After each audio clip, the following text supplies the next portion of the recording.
حضرت شیما تھی نا نبی پاک کی رضائی ہمشیرہ حضرت حلیمہ کی، تو ان کے سارا قبیلہ گرفتار ہو کے آیا تھا.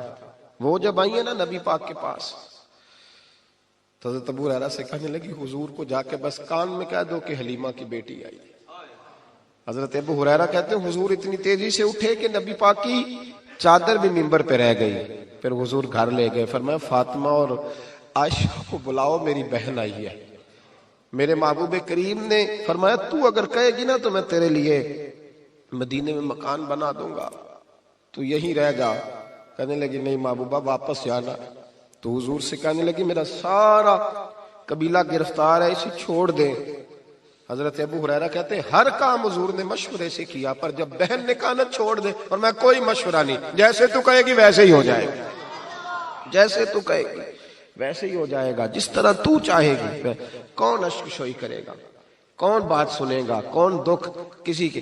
پگلی بی بی، پاگل عورت، دیکھے کبھی پاگلوں کو کوئی وقت دیتا؟ وہ پاگلوں کے پاس بیٹھا، میں بڑا مصروف آدمی ہوں، مجھے تو سیاںا بندہ ملنے آئے تو میں کہتا مختصر بات کرنا.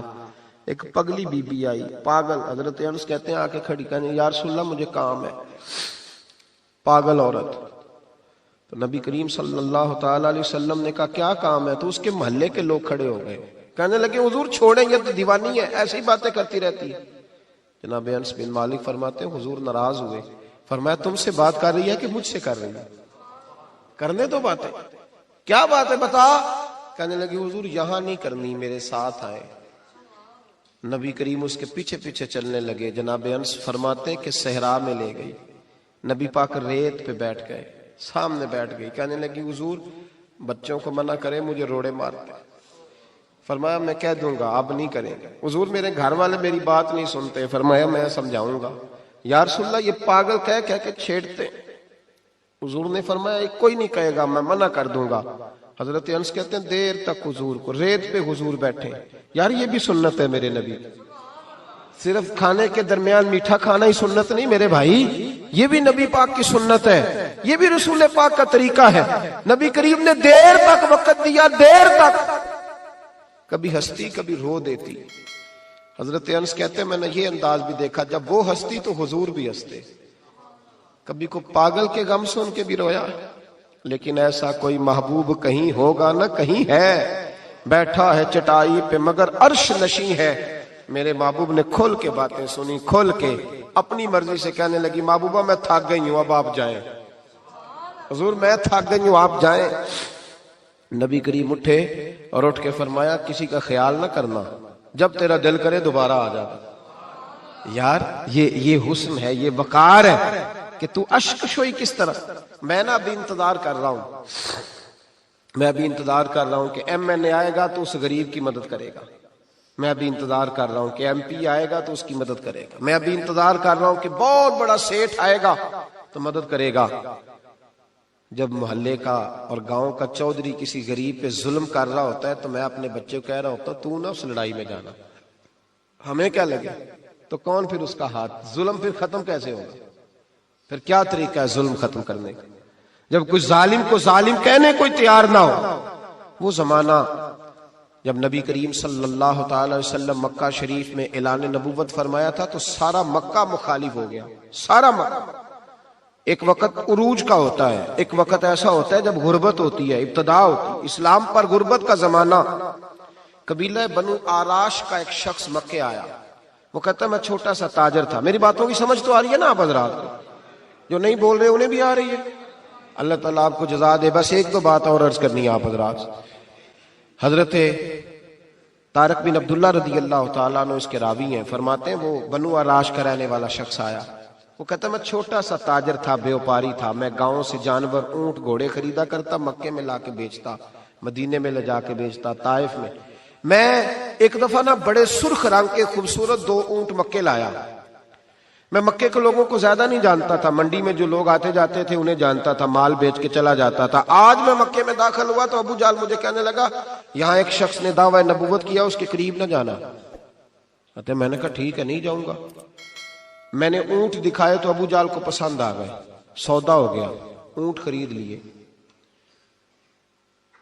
وہ شخص کہتا ہے کہ اونٹ خرید کے نا، تو کہنے لگا فلاں محلے کی فلاں گلی کے فلاں کونے میں میرا گھر ہے، کل آ کے پیسے لے جانا۔ کہتے میں اگلے دن پیسے لینے گیا تو کہنے لگا آج نہیں میرے پاس، کل آنا۔ میں اگلے دن پھر گیا پیسے، کہنے لگا نہیں کل آنا۔ ہوٹل ہوتے نہیں تھے، مکے میں میرا رشتہ دار کوئی نہیں تھا، میں فٹ پاتھ پہ سوتا، جو چند کھجوریں اور سرکہ میرے پاس تھا وہ پہلے دن ہی ختم ہو گیا۔ انویسٹمنٹ بھی ساری وہیں لگی ہوئی تھی، گھر میں بچے بچیاں انتظار کر رہے تھے، میں بڑا مجبور ہوا، تھک گیا۔ تیسرے دن میں گیا تو میں نے کہا پیسے، کہنے لگا کل آنا۔ میں نے ذرا دبا کے بات کی، میں نے کہا یار میری کوئی پھپھو تو رہتی نہیں مکہ مکرمہ میں، غریب آدمی ہوں، میرے پیسے دے میں جاؤں۔ جب دبا کے بات کی تو کہنے لگا جا دوڑ جا، جہاں سے ملتے ہیں لے لے، بھاگ جا۔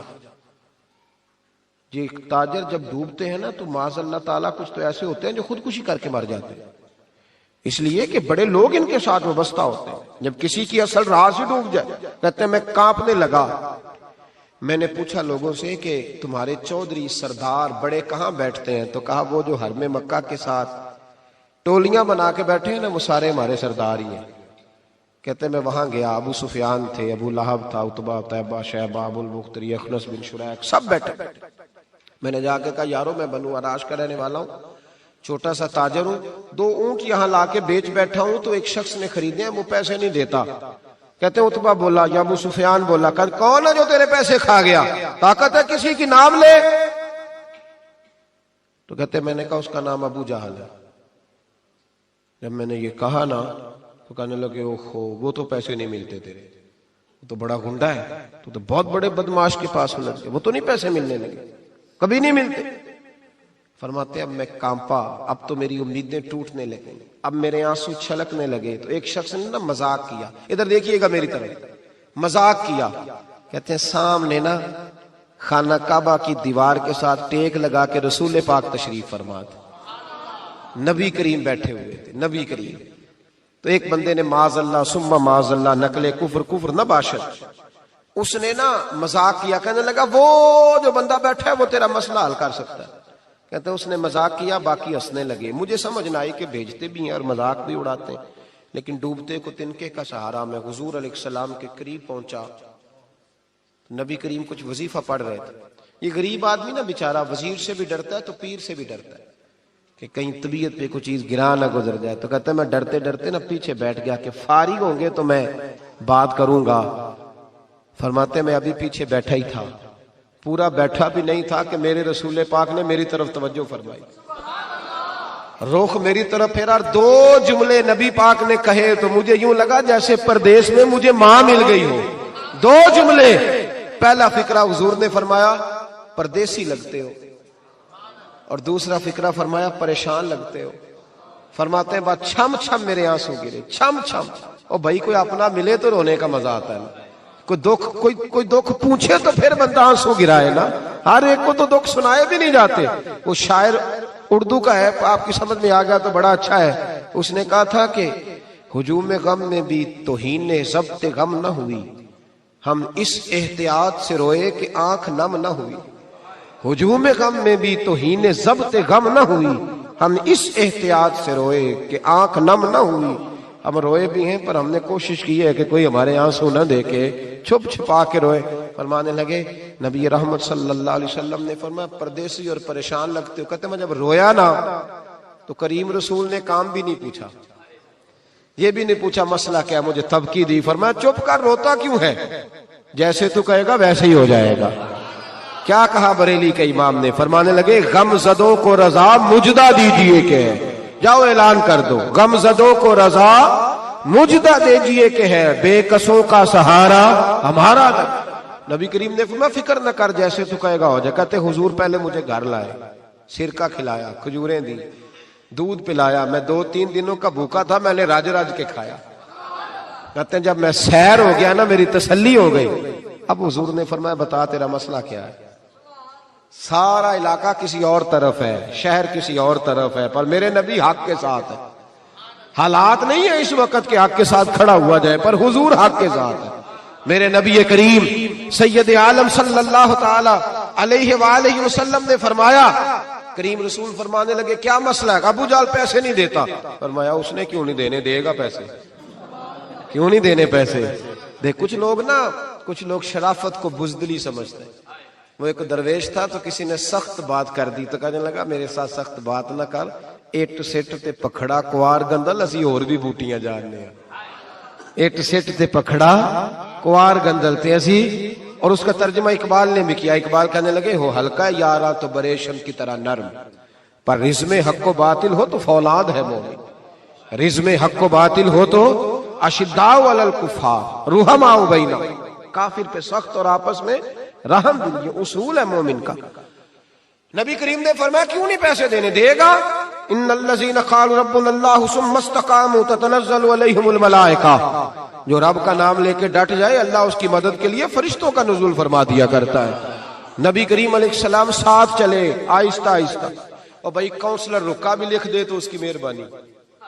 ویسے تو کونسلر کے دروازے پہ سویرے کو چلا جائے نا غریب آدمی, امیر آدمی پہ تو خیر پرچہ بھی ہو تو ایسا ہے تو سب پوچھتے ہیں چوہدری صاحب درخواست آئی ہوتا کی کرنا ہے, تو غریب آدمی کو لے جاتے ہیں. تو وہ پھر جاتا ہے بیچارہ کونسلر صاحب کے پاس, چودھری صاحب کے پاس. تو پھر اندر سے پیغام آتا ہے کہ چودھری صاحب ٹوتھ پیسٹ کر رہے ہیں. پھر پیغام آتا ہے کہ بریڈ گرم ہو رہا ہے. پھر پتہ چلتا ہے کہ اب اخبار پڑھ رہے ہیں. وہ غریب باہر بیٹھا ہے. پھر باہر آ کے پوچھتے ہیں گاڑی کرا کے لائے ہو, وہاں کیسے جانا ہے؟ وارث شاہ مان کری نہ وارثاں دا, رب بے وارثا کر کے مار دائی. بے پروائی ویک سجن دی جتھے کسے دی پیش نہ جاوے, اونے تاجاں والے در در رولے, تاجاں والے در در رولے تے منگتے تخت بٹھاوے. او سجنا کسے نو کارا مل دائی, کوئی کعبے او خالی آوے, ڈھار اس کی بے نیازی سے. اور بڑے بڑے حاجی نمازی, ناراض نہ ہونا میری بات, بڑے بڑے حاجی نمازی حق کی بات کرنی ہوتی ہے تو پیچھے ہٹ جاتے ہیں. ایک بابا بلے شاہ صاحب کی بات نہ کر دوں درمیان میں. بابا صاحب نے بڑا شکوہ کیا, کہنے لگے حج بھی کیتی جاندے ہو تے لہو بھی پیتی جاندے ہو, حج بھی کیتی جاندے ہو تے لہو بھی پیتی جاندے ہو, کھو کے مال یتیماں دا تے بھیج مسیتی جاندے ہو, پھٹ دلاں دے سیندے نہیں تے ٹوپیاں سیتی جاندے ہو, نفس تے چھری پھیر دے نہیں تے دمبے کیتی جاندے ہو, فرض پلائی بیٹھے ہو تے نفلہ نیتی جاندے ہو. او دسو تے سی بلے شاہ نو ایک ہی کیتی جاندے ہو, او کچھ دسو تے سی بلے شاہ نو ایک ہی کیتی. نبی کریم صلی اللہ علیہ وسلم نے فرمایا دینے کیوں نہیں, ہم حق کے ساتھ. حضور ساتھ چلے تو وہ شخص کہتے ہیں جب گلی میں حضور جا رہے تھے نا تو میرے دل میں خیال آ رہا تھا کہ وہ تو بڑا بدماش ہے اور حضور تو بولتے بھی دھیما دھیما ہے, وہ تو بڑا گنڈا ہے. اور میں 100 باتیں کرتا تو حضور ایک جواب دیتے, نیچی نظروں کی شرم و حیا پر درود, اونچی بینی کی رفعت پہ لاکھوں سلام. تو محبوب پاک کیسے بات کریں گے, وہ تو بڑا بے حیا ہے. لیکن کہتے سارے رستے حضور نے کوئی بات نہ کی, ککھ سواد نہیں مشری اندر, اسا کھنڈا بھی چک ڈٹھیاں, اینا ساریاں شیواں نالوں گلاں سجن دیاں مٹھیاں. یہ کس قسم کا عذاب ہے؟ جمعے پڑ گئیں, ٹڈیاں آ گئیں, یہ اللہ نے عذاب نازل کیا. جب وہ عذاب میں مبتلا ہوئے تو موسیٰ علیہ السلام سے کہا کہ آپ اللہ سے دعا کریں کہ ہم سے یہ عذاب ٹل جائے. اگر ایسا ہوا تو ہم ایمان لے آئیں گے, بنی اسرائیل کو بھی آزاد کر دیں گے. لیکن موسیٰ علیہ السلام کی دعا کے نتیجے میں جب عذاب ٹل جانے کے بعد فرعونی پھر اپنے وعدے سے پھر گئے. بنو قریظہ والوں نے بھی کئی دفعہ حضور سے وعدے کیے پر اپنے وعدوں پر قائم. ایک بات آپ سے یہاں روک کے عرض کر دوں, ہم بھی کئی دفعہ کہتے ہیں ذرا بریک کبھی گاڑی کی نہیں نہ لگتی تو ہم ارادہ کرتے ہیں کہ آج سے ہی نماز شروع کر دینی. ذرا طبیعت زیادہ لیل ہوتی ہے تو ارادہ کرتے ہیں نا کہ بھائی آج کے بعد ہم نے نیک, پھر کیا ہوتا ہے شفا ہو گئی تو چھٹی ہو گئی. یہ طریقہ درست نہیں, یہ تو کفار کا طریقہ بیان کیا نا قرآن پاک نے. یہاں فرمایا جب اللہ تبارک و تعالیٰ نے انہیں نجات دے دی تو اپنے وعدے سے مکر گئے, تو پھر اللہ تبارک و تعالیٰ نے بنی اسرائیل کو سمندر پار کر کے ایسی قوم کے پاس پہنچا دیا جو بتوں کی پرستش کرتی تھی. وہ تو بچ گئے لیکن فرعونی سارے دریا کے اندر غرق ہو گئے.